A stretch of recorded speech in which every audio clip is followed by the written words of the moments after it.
So hello and welcome to Ewe Sew You. I've just received this package in the post that I've been waiting on all week. So grab a brew, put your feet up and let's see what I've got.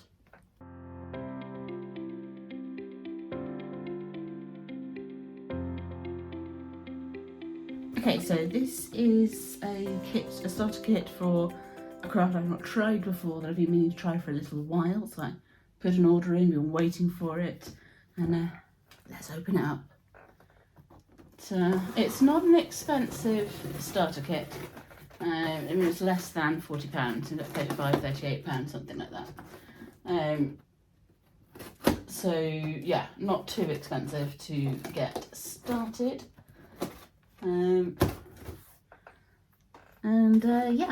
I've not done it before, as I say. I've been meaning to do it for a little while. You can tell I don't normally do these unboxing videos on camera because, oh, this is awkward. Okay, let me rip into it. Okay, so this has come from Metal Clay, which is a UK supplier. Russell. They do like silver clay and metal clays, jewellery findings, all that kind of stuff. So, first up we have a silicone mat. This is because I'm going to be dealing with heat. So I put that on as an additional to the starter kit. The rest of what's in here is all part of the starter kit. So let me just take out the various bits of invoices and bump and stuff and packing paper that's in there.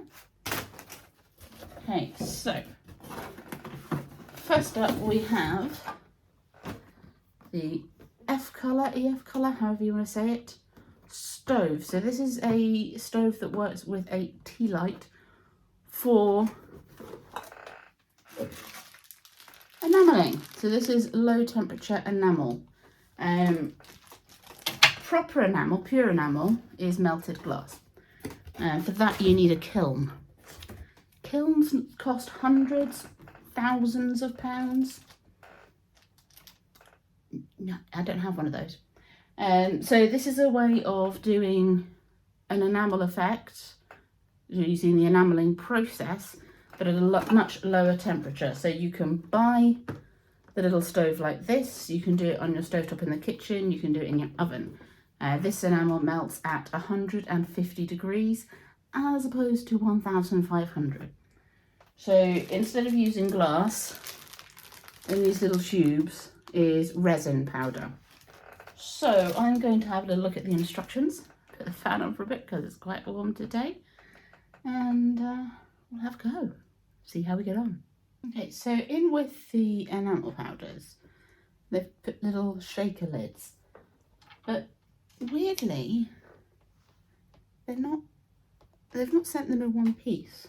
So I'm just inserting the metal mesh into the lid. I'm going to be shaking powders onto blanks to coat them. So having these little shaker lids is useful. It would have been more useful if they'd have come intact. Okay, so before I get started, let's have a look at what I've got to work with. And yes, I do work with this amount of chaos in the background. I will obviously be making sure nothing flammable is near the stove once the candles are lit. So we have the stove, we have 3 tea lights that came with it, so that's all nice and handy. I'll be lighting that in a bit so there's a chance to heat up before I'm ready to put the enamel plate on there.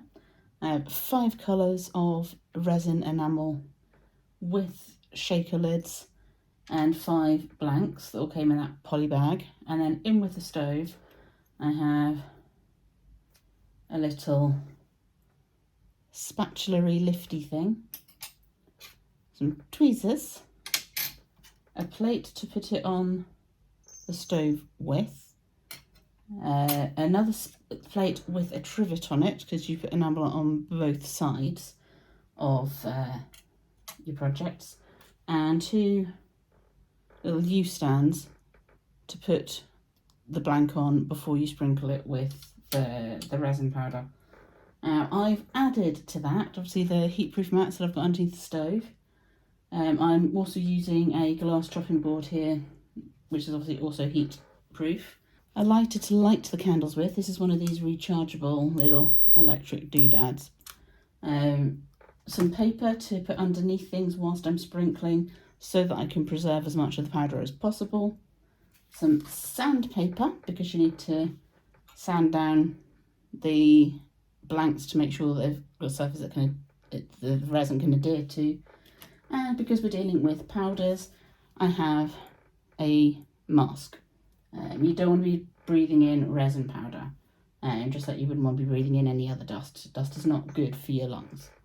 Okay, so I'm going to choose a blank, choose a colour, probably change your camera angle, and get going.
Okay, so here are my finished first two pieces.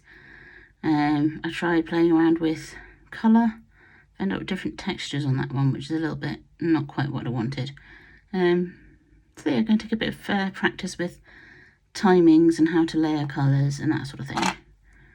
But, a good start. And this one is probably still warm. I've just used the blue on this one, so I've done a couple of layers on both the counter enamel and the enamel, so the front and the back.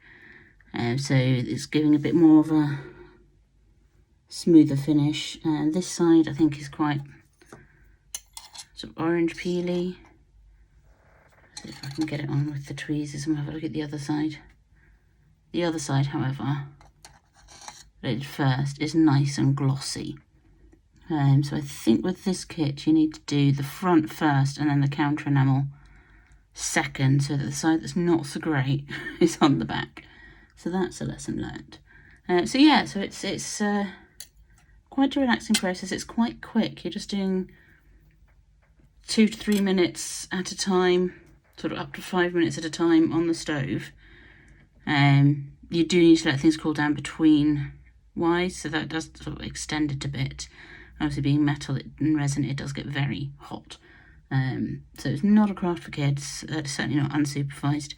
I think I'm going to have to add an old paintbrush or an old makeup brush into the kit for cleanup, and probably another little tube, so that when I get spillages onto the mat underneath, that I've got something to put that into that's like a mixed colour, because I can use that for the counter resin, the bit on the back that's not so important.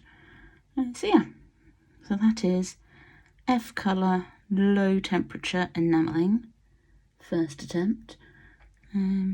I'll be doing more of it over time. I've still got 3 more blanks from this kit, and I will get more at some point so I can develop those skills. So it's quite fun. So yeah, so that's that for this one. I will see you next week, but in the meantime there'll be another video somewhere on the screen here that you might enjoy whilst you're waiting. But until then, happy crafting and bye bye for now.